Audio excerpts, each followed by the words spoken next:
I used to work in retail, and it wasn't unusual for customers to ask if they could take clothes home and return later to pay. Like, absolutely not? Most of them were genuinely shocked when I declined.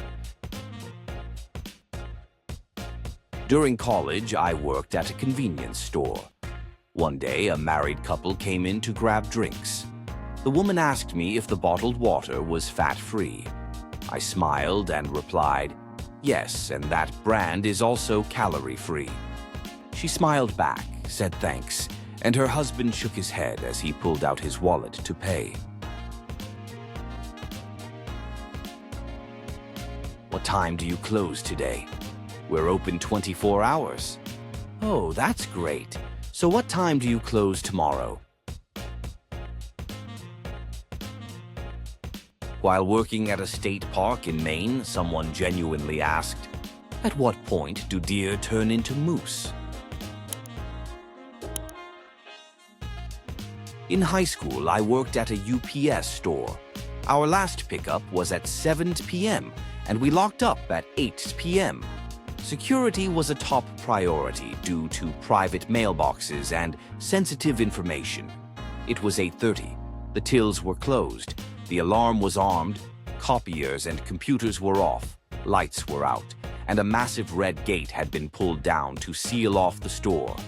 Suddenly, a woman ran to the door and, like a horror movie character, hurled herself at the glass, screeching like a banshee. It was clear we were closed. Signs, lights off, big red gate. She banged on the glass, shouting urgently. My coworker worried something serious had happened, like she was being chased. So he cracked the door open to ask what was wrong. Immediately, she wedged her head and hands in the door and demanded, "Are you open?" We explained we weren't. Her logic, "You opened the door, so now you have to help me." She began crying and wailing that she needed to mail a package. We told her it wasn't possible because pickup had ended an hour ago.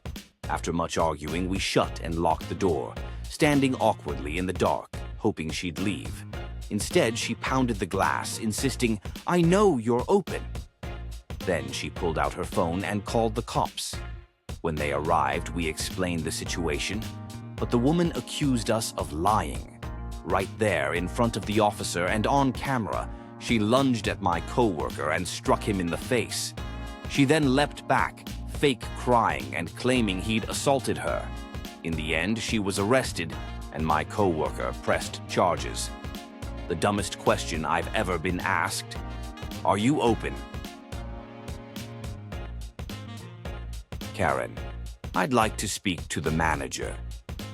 Me, "I'm the manager and the only employee here today." Karen, "I don't agree with this policy. I want to speak to the owner." Me, "Good luck. Their email is on the company cards over there, and I'll throw in my cell number just because I'd love to hear how that goes for you. Let's just say I got a very angry text from her that night, ha ha ha." When I worked at a pet store, a woman came in one evening and told me she had ordered a puppy online, which would arrive in a few days.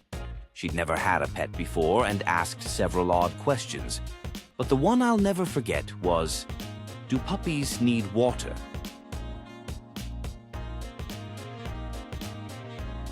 A customer once spent 10 minutes arguing with me, claiming I didn't know how to do my job because I couldn't locate the nutritional facts on a pack of cigarettes. Why, you ask?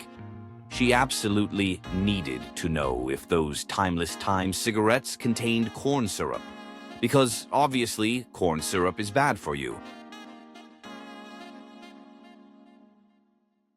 I'm a chef at a grill, but we also have a buffet for people who don't want anything grilled. One night, the special was seasoned fish. An older gentleman approached and asked, "Is this freshly caught?" I thought he was joking, so I laughed a little and told him no, we order it frozen. He got furious, made a huge scene, and stormed out, loudly announcing that only terrible restaurants serve frozen fish. This was in South Central Pennsylvania.